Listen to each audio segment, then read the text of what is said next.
हाँ जी नमस्कार, स्वागत आप सभी का मेरे इस YouTube चैनल पर। आज हम कक्षा 11 के एक टॉपिक केपलर के ग्रहों की गति से संबंधित नियम के बारे में चर्चा करेंगे। तो चलिए शुरू करते हैं आज की क्लास।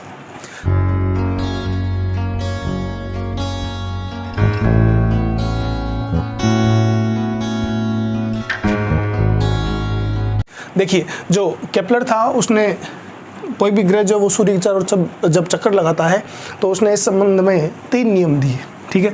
और वो 3 नियम जो वो कौन कौन से हैं देखिए। पहला जो नियम है वो है कक्षा का नियम।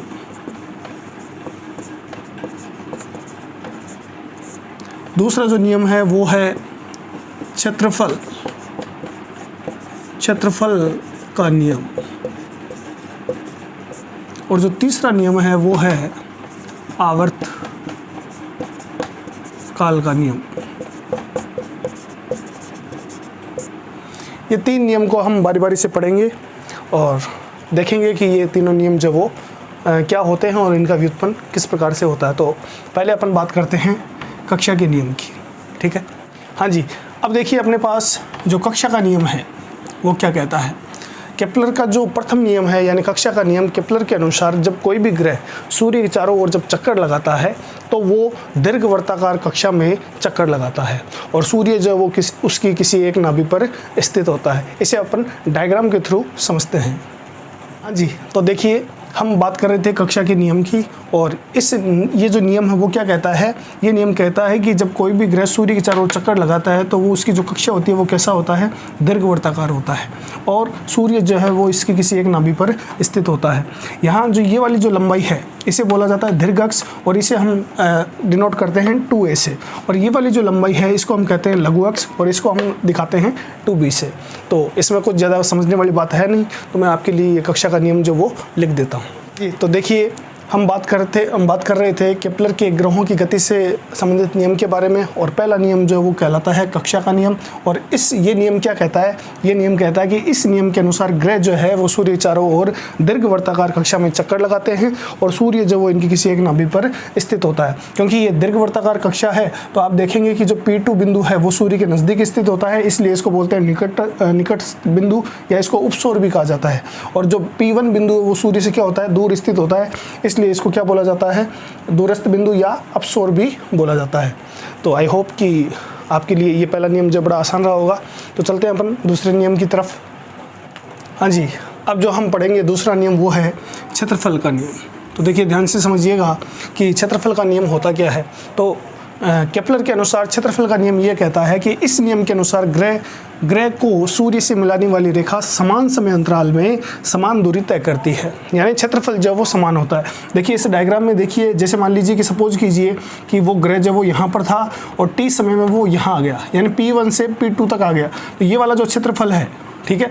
और इसी प्रकार अगर हम बात करेंगे किसी समय वो P3 पर था और उतने ही समय अंतराल में, ठीक है ना, समय हम सेम बात कर रहे हैं t समय की, तो यहाँ भी उसने कितना समय लिया, t समय।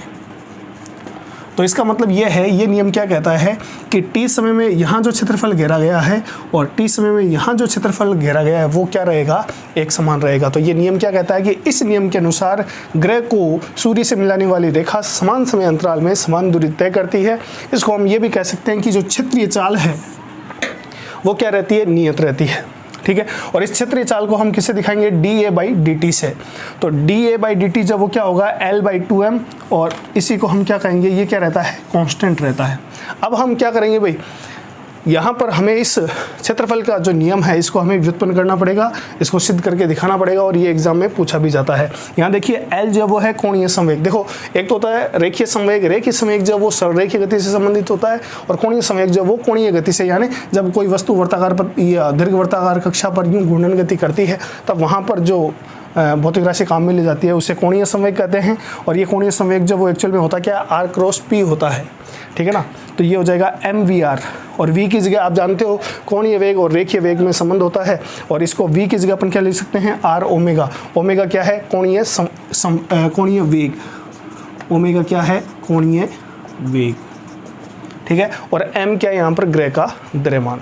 तो ये अपने को इतना ध्यान रखना है। और दूसरी बात, यहाँ एक चीज़ और ध्यान रखनी है, क्योंकि ये दीर्घवृत्ताकार कक्षा है, इसलिए सूर्य से दूर होने पर ग्रह की चाल जो वो क्या हो जाती है, कम हो जाती है, जबकि सूर्य के समीप आने पर ग्रह की चाल जो वो बढ़ जाती है। कहने का मतलब, जब ग्रह जो है वो दीर्घवृत्ताकार कक्षा पर चक्कर काटता है तो उसकी चाल जो वो निरंतर परिवर्तित होती रहती है, ठीक है ना। तो गुरुत्वाकर्षण बल के कारण नज़दीक आने पर बढ़ जाती है और दूर जाने पर घट जाती है, ठीक है। अब हम देखेंगे क्या ये सच में इस तरह से होता है, हमें इसका व्युत्पन्न करना है। तो देखिए आगे अपन इसका व्युत्पन्न करते हैं। हाँ जी, तो अब हम बात करते हैं व्युत्पन्न की। तो व्युत्पन्न के लिए अपने को त्रिभुज लेना है, ये वाला त्रिभुज SP1 P2, ठीक है, त्रिभुज SP1 P2 में। अब यहाँ पर हम क्या करेंगे, इस त्रिभुज का क्षेत्रफल, तो क्षेत्रफल जो है उसको हम दिखा देंगे यहाँ पर डेल्टा A से। क्षेत्रफल क्या होता है भाई, 1/2 आधार गुणा ऊंचाई, ठीक है। तो यहाँ पर डेल्टा A की जगह ये तो सेम रह जाएगा, 1/2 आधार जो है, ये वाली जो त्रिज्या है इसको अपन मान लेते हैं स्मॉल r, ठीक है। तो आधार की जगह मैं क्या लिख दूँ, r, और ऊंचाई जो है, ऊंचाई क्या है यहाँ पर P1 P2, ठीक है। अब देखिए आप कि कोण बराबर आपने फॉर्मूला पढ़ा है, कोण बराबर होता है चाप बटे त्रिज्या। यानी अगर मैं यहाँ लिखना चाहूँ तो ये हो जाएगी इक्वेशन 1, और यहाँ अगर हम लिखें कोण बराबर क्या होता है, चाप बटे त्रिज्या। तो देखो कोण कितना है, डेल थीटा, चाप कितना है P1 P2, और त्रिज्या कितनी है r। इसका मतलब मैं P1 P2 की जगह क्या रख सकता हूँ भाई, डेल थीटा गुणा r। तो ये हो जाएगी इक्वेशन 2। तो यहाँ से आप क्या करो, जहाँ P1 P2 दिख रहा है वहाँ पर आप क्या पुट कर दो, डेल थीटा गुणा r जो वो पुट कर देना है। तो यहाँ लिख दें अपन समीकरण 1 व 2 से।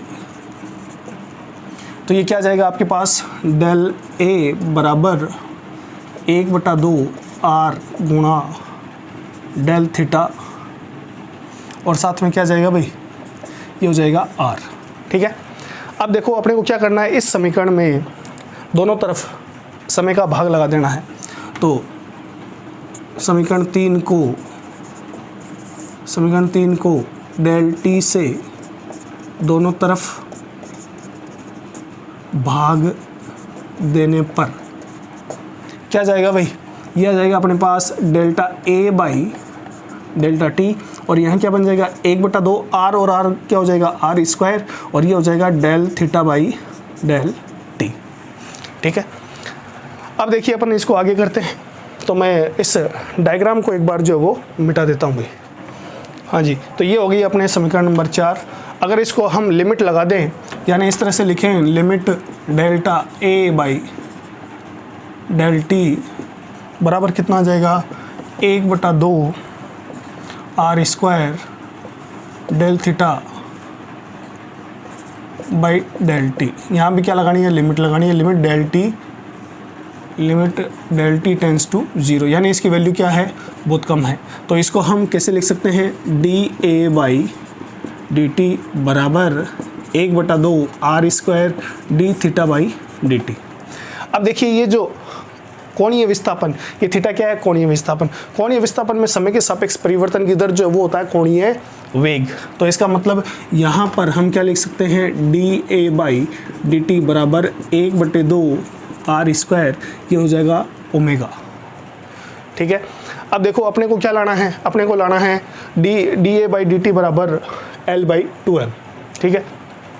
तो इस पूरी इक्वेशन को हम क्या कर देंगे, द्रव्यमान से m/m से गुणा कर देंगे, ठीक है, क्योंकि m/m से किया है तो काटोगे एक ही आएगा, कोई फर्क नहीं पड़ेगा। तो यहाँ पर अपने पास क्या हो जाएगा भाई, dA बाई dt बराबर, अब देखो ये 1/2 m को ऐसे रहने देना, और ये जो वाली टर्म है m r² ओमेगा। तो इसको अगर आप r ओमेगा और v में बदलोगे तो ये बन जाएगा mvr, और आप जानते हो m r² ओमेगा जो वो क्या होता है, किसी कक्षा का कोणीय संवेग।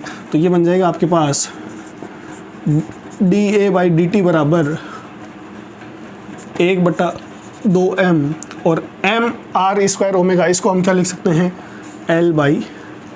L लिख सकते हैं। तो ये पूरा टर्म जो है वो क्या हो जाएगा, L/2m, और ये L/2m जो वो क्या रहता है भाई, कांस्टेंट।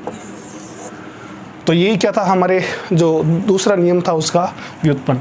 तो आपको याद रखना है कि क्षेत्रफल का नियम क्या होता है और इसको हम व्युत्पन्न जो वो किस प्रकार से करेंगे। यानी अगर क्षेत्रफल के नियम की बात करें तो समान समय अंतराल में समान दूरी तय करता है और कोई भी ग्रह जो है वो सूर्य के चारों ओर, या हम ये कह सकते हैं कि उसकी क्षेत्रीय चाल जो वो सदैव क्या रहती है, नियत रहती है। dA/dt बराबर L/2m यानी नियता। ठीक है, तो अपन चलते हैं अगले नियम की तरफ। हाँ जी, जो तीसरा नियम है वो है आवर्तकाल का नियम। ठीक है, आवर्तकाल क्या होता है भाई? आवर्तकाल, अगर कोई पिंड किसी भी पथ पर चक्कर काटता तो एक चक्कर काटने में जो लगा समय है वो कहलाता है आवर्तकाल। तो देखो ये नियम क्या कहता है, ये नियम कहता है कि इस नियम के अनुसार जब कोई ग्रह सूर्य के चारों चक्कर लगाता है तो उसके आवर्तकाल का वर्ग उसकी अर्ध दीर्घ अक्ष a के घन के समानुपाती होता है। अर्थात हम ये कह सकते हैं कि t² जो है वो डायरेक्टली प्रोपोर्शनल होती है a³ के। ठीक है ना, तो हमने बात की थी भाई ये जो पूरी लंबाई है, क्षैतिज लंबाई, वो थी 2a, तो उसका आधा जो वो कितना हो जाएगा, a हो जाएगा। ठीक है, तो ये नियम आपसे पूछा जाता है। अब हम इसका क्या करेंगे भाई, व्युत्पन्न करेंगे। तो देखिए व्युत्पन्न किस प्रकार से अपन करते हैं। हाँ जी भाई, व्युत्पन्न की बात करें अपन तो दीर्घवृत्त का क्षेत्रफल बट्टे क्षेत्रीय चाल। तो देखिए आपको ध्यान रखना है कि जो दीर्घवृत्त का क्षेत्रफल है वो होता है पाई AB। ए क्या है, अर्ध दीर्घ अक्ष, और बी क्या है, अर्ध लघु अक्ष। और क्षेत्रीय चाल अभी अपन ने निकाली है, ये होता है dA/dt। ठीक है, तो ये हो जाएगी इक्वेशन 1। अब आप क्या करो, अभी अपन ने ज्ञात किया था कि dA/dt जो है वो क्या होता है, L/2m। ठीक है, तो 1 व 2 से यहाँ लिख देते हैं अपन, 1 व 2 से। तो देखो t बराबर क्या जाएगा, पाई AB L/2m। 2m जो वो कहाँ चला जाएगा भाई, गुणा में। अब क्योंकि अपने को तो t² करना है तो दोनों तरफ वर्ग कर दो, तो दोनों तरफ वर्ग करने पर तो देखो क्या जाएगा, t² बराबर पाई A² B² 4m² बटे L²। ठीक है, तो यहाँ पर आपको ध्यान रखना है कि ये हो जाएगी इक्वेशन नंबर 3। और जो अर्धनाभिलंब होता है दीर्घवृत्त के लिए, अर्धनाभिलंब ये होता है L बराबर B²/A। इसका मतलब ये है कि B² की जगह मैं क्या रख सकता हूँ, स्मॉल l गुणा a। ठीक है, तो आप जहाँ B² दिख रहा है वहाँ पर आप वैल्यू पुट कर दो, तो ये t² बराबर आपके पास क्या हो जाएगा, पाई A², और B² की जगह अपन क्या रख सकते हैं, l गुणा a गुणा 4m²/L²। ठीक है, तो अब देखो अगर बाकी सारी राशियाँ जो है वो कांस्टेंट हो, किसी ग्रह के लिए अगर कांस्टेंट है तो t² जो है वो a² पहले से था, एक a ये पहले से, तो ये क्या हो जाएगा, t² is directly proportional to a³, क्योंकि बाकी राशियाँ जो वो क्या है, कांस्टेंट है। अतः किसी ग्रह का आवर्तकाल का वर्ग उसकी अर्ध दीर्घ अक्ष के घन के क्या होता है, समानुपाती होता है। तो आई होप आज की क्लास आपके लिए लाभदायक रही होगी। मिलते हैं अगली क्लास में, तब तक के लिए धन्यवाद।